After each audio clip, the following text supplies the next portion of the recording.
They are the 14 former French colonies.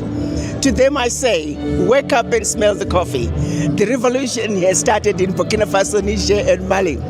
We are not turning back. And also the same message is going to all African leaders to say the Sahel nations have shown us the way. They have shown us, they've started the revolution for the liberation of Africa that was way past due. Now, how long is it going to take you, other African countries, to do the same and follow the great work that is happening in the Sahel? Why haven't they joined the Sahel? It's because they don't believe that they need to be liberated. If they truly believed in the fact that they are still in shackles of the mind, they would do something about it to unshackle themselves.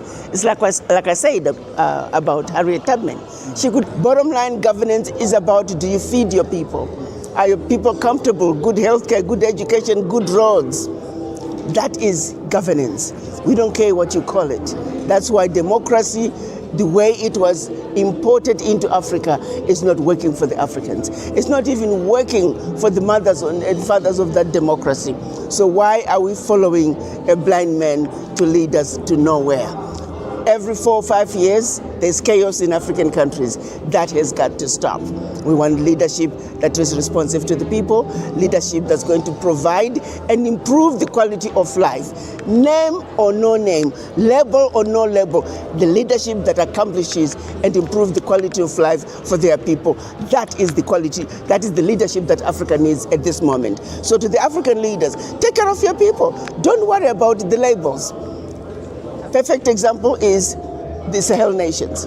Burkina Faso, one country that I've been to, that they're taking care of business. Yes. The people can see the development. They can see the change. They can see their lives slowly improving. Even though they are going through some hardships, they also know that better days are to come. That is the leadership we need. We don't care what they call them. Oh, you came in, you are a dictator. You came in after a coup. What is a coup?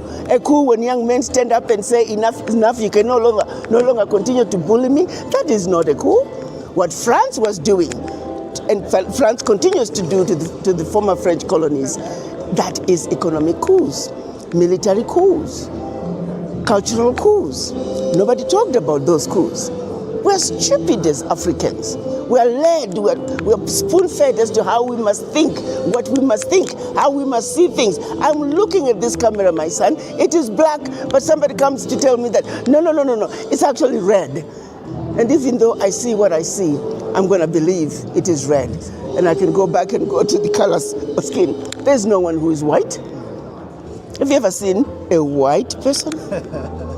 But it's like, don't worry about that. We are white. And then also, no one who is black, yeah. So, and also, they take it even deeper. Okay. And said, oh, the angels in heaven are white like us. Okay. Oh. The devil in hell is black like you.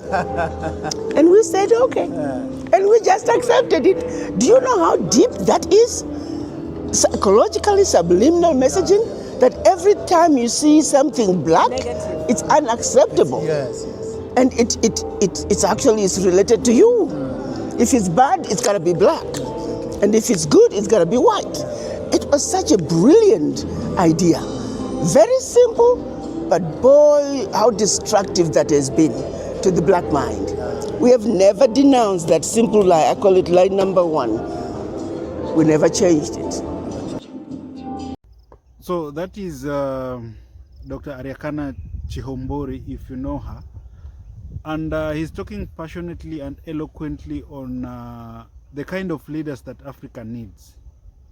The kind of leaders that Africa needs for us, we as Africans, to propel our economies to another level.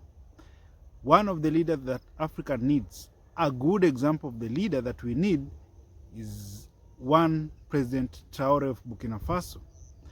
Even the president of Botswana is not doing bad. But you see, I also have a problem with ECOWAS, the economic regions of West Africa, because ECOWAS met a month ago stating that they are now preparing to jump into the so-called one currency. And the members, they were saying that by February of 2027, they'll be jumping into one currency by the name ECO. If you know, most of African countries, or most of the West African countries, they use the CFA franc, regulated by the French. Something amazing is, even though the ECOWAS, they are saying that they are moving into the ECO currency, something that amazes me is the so-called ECO currency is being printed by French. Can you even imagine that? Moving from a currency that is regulated by France and now jumping into one currency that is printed by France again. So the ECO currency, even though most of East or most of West African countries, they'll be using the ECO currency, this currency will be printed, be regulated, and the reserves of this currency will be stored in France, back in France, in Paris.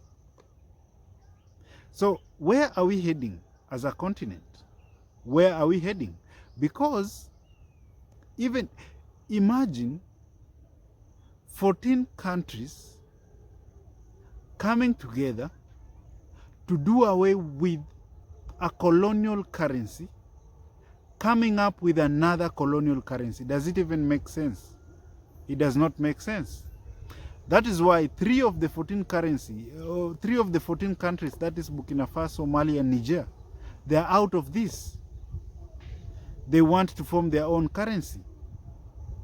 And I love it because in attendance of this meeting, there was the president of, if I'm not wrong, President Mamadou of Guinea-Bissau, if I'm not wrong, I'm not sure of the country.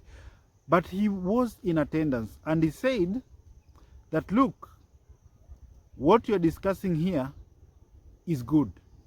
But me, as the president, I am against that. So that is the fourth currency, the fourth country which is out of the ECO currency. What did this president see? For him, his argument was simple. Why are we moving from French currency, French control currency, going to French control currency? What is the need?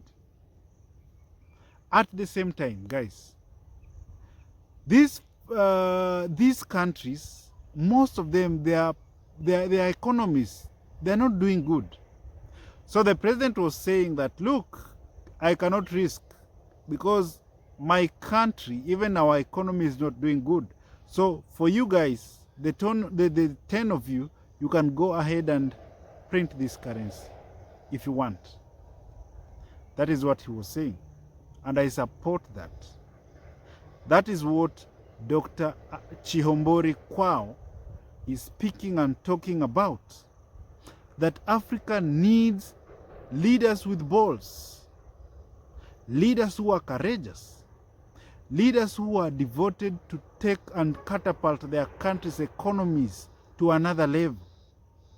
We have examples of those leaders, the kind of leaders that we want. Traoré being one of them. Duma Boko of Botswana being one of them. I think even the president of Namibia is trying to do her best to make sure that Namibia is realizing its potential. So ladies and gentlemen, Africa is going to be great. We have to speak positivity about Africa. And that is something that we, as small content creators in Africa, we are doing. We are supporting what President Traoré is saying. Even though 90% of African leaders don't support what Traoré is doing, the African youth are supporting what Traoré is doing. The citizens of Burkina Faso, they are supporting what Traoré is doing. Why? It's because they are seeing some development. From 2022 to 2026, since Traoré took power, they've witnessed massive developments that others, even in those countries, they are saying during their generation, they've never realized or they've never witnessed something like that. What does it show? It shows that Burkina Faso is going places. It shows that people are contented with this leader. It shows that they are trying to realize that, look, even though the West are saying that we are a small country, we are surrounded by terrorists, we are seeing potential in our leader. That is what Traoré is doing. That is a leader that African leaders need to emulate from. Even though they normally say that Traoré was not democratically elected, it's okay. He was not democratically elected, but he's doing what democratically elected presidents have failed to do. Even though they are saying that Traoré has to go out of power, we as Africans who are seeing things that are moving in Burkina Faso, we are supporting what Traoré is doing. It only depends on what you define democracy. What is democracy? Because the leaders who we've elected democratically, they are not doing anything. They are looting public resources on an industrial scale. Those are some of the things that Traoré is doing away with. Looping all the gaps within the government to see that the citizen, the normal citizen, is benefiting from the government resources. So thank you for watching this video. If it's your first time here, kindly show me some love, like the video, and we can meet any other time, guys. See you next time.